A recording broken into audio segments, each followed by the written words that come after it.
I had been driving all night, trying to make it to my sister's house by morning. My eyes were heavy, and every mile felt longer than the last. When I saw the flickering neon sign of a small motel up ahead, I decided it was time to rest. I pulled in and was relieved to see a vacancy sign in the window. The motel looked like it hadn't been updated in decades, but I didn't care. I just needed a bed. The man at the front desk was old and moved slowly, as if time itself didn't mean much to him. He handed me a key with the number 7 on it and pointed down a dim hallway. The room was simple, but clean enough. I dropped my bag on the floor, turned off the light, and crawled into bed. The sheets were cold and stiff, but I was too tired to care. I closed my eyes and let sleep take over. I woke up to a noise. It was faint at first, something like scratching outside my door. I listened, but it stopped. I turned over, trying to shake the feeling that something wasn't right. But as soon as I started to drift off again, the scratching returned. It seemed to be louder and closer. I sat up in bed and listened. The sound wasn't coming from outside. It was in the room. I reached for the light, but the switch didn't work. The sound became a lot louder. I stumbled out of bed and fumbled for my phone, using the screen to light the room. But when I did, I saw a door in the corner that hadn't been there before. It was slightly open, a dim light seeping through the crack. The sound was coming from inside. Every instinct told me to leave, but something pulled me towards the door. I took a step closer, then another. My hand shook as I reached for the knob, pushing the door open.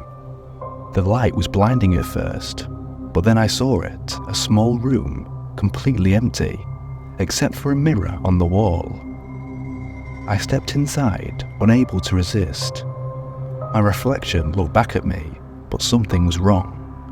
The face in the mirror didn't look right. I stumbled back, but the door slammed shut behind me. The light flickered, and the scratching returned, louder and more frantic. I pounded on the door, screaming for help, but nobody came. The room began to spin, the walls closing in. I felt my mind slipping, the sounds filling my head until I could no longer think. And then, everything went dark. When I woke up, I was lying on the floor of the motel room, drenched in sweat. The door to the strange room was gone. I ran out of the motel, not stopping until I was in my car and driving as fast away as I could. I never looked back.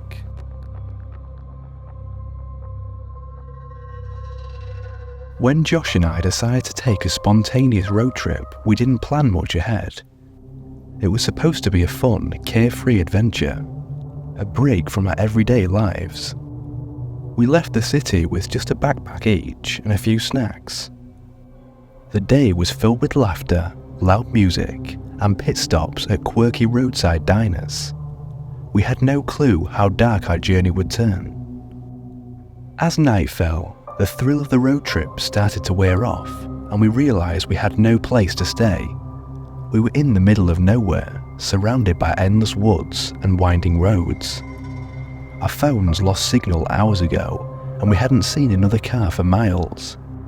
The thought of sleeping in the car crossed my mind, but Josh, ever the optimist, insisted we'd find something else. We finally spotted a motel sign in the distance. It was old, almost ancient looking, with peeling paint and cracked windows. But we were too tired to be picky. The parking lot was empty except for a rusty old truck. I hesitated, but Josh was already out of the car, heading towards the office. The receptionist was an old man, thin and pale. He smiled and said, "Last room available." He said it in a raspy voice, handing us a single rusty key. I noticed the key had the number 13 on it, but before I could say anything, Josh took it, thanking the man. Room 13 was at the end of a long, dimly lit hallway. The walls were lined with faded stained wallpaper, and the carpet squished under our feet as we walked. When we reached the door, I felt a cold draft even though it was the middle of summer.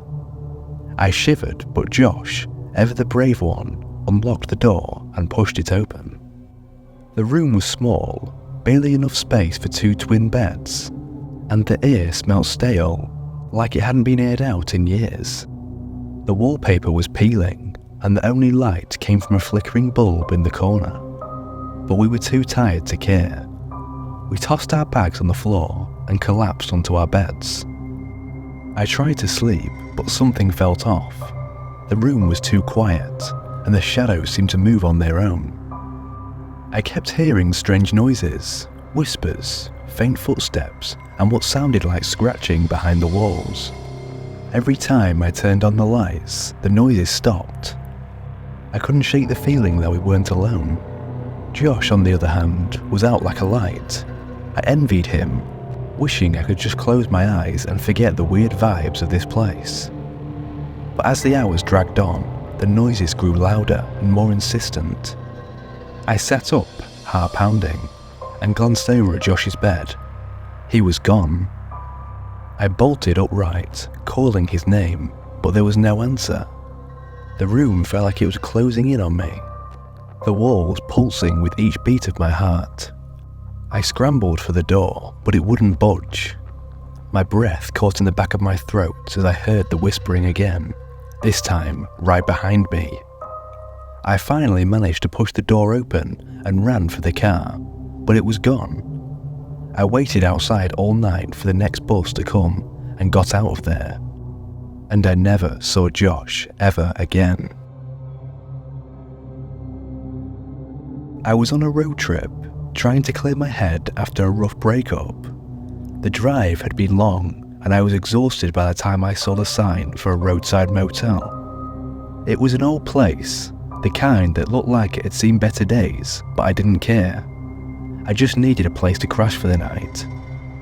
The clerk at the front desk was an older woman, her hair tied back in a tight bun. She barely looked up from her book as she handed me the key and told me my room was number 12, down the hall to the left. I found the room easily enough. The door creaked as I pushed it open, revealing a small, musty room with faded wallpaper and a single bed. It wasn't much, but it would do. I tossed my bag on the bed, kicked my shoes off, and laid down, hoping for some much-needed sleep. I must have dozed off because the next thing I knew, I was waking up to the sound of footsteps outside my door. I sat up, listening intently. The footsteps stopped, and everything went silent.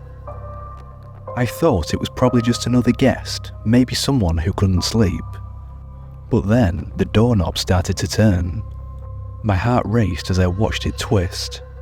I jumped out of bed and grabbed my phone, ready to call for help, but the door didn't open. Instead, the footsteps continued down the hall, fading into the distance.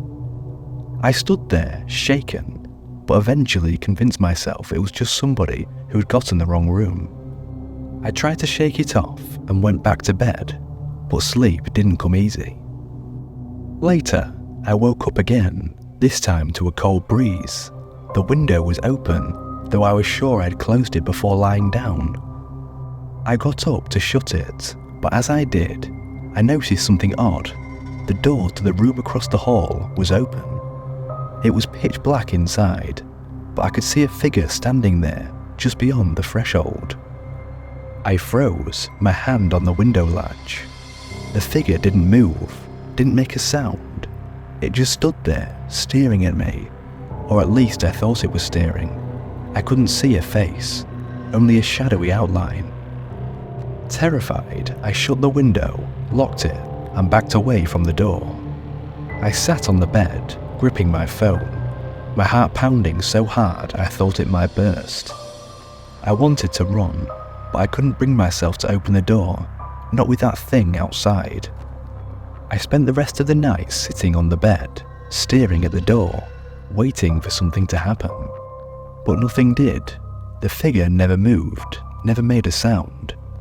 When the first light of dawn finally crept through the window, I grabbed my things and bolted out of the room. The hallway was empty, The door across the hall was closed, just as it had been when I first arrived. I rushed to the front desk to check out, desperate to get out of there. The clerk, a different person this time, looked at me with a concern as I handed back the key. "You were in room 12, she asked, glancing at the computer screen.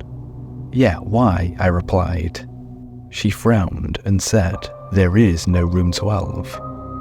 I left without another word, driving away as fast as I could. I didn't stop until I was miles away. Even now, I can't explain what happened in that motel, but I know one thing for sure: I'll never stay in a place like that ever again. Thank you for watching. Please like and subscribe, and check out my other horror stories on the screen now. And until next time, sleep tight.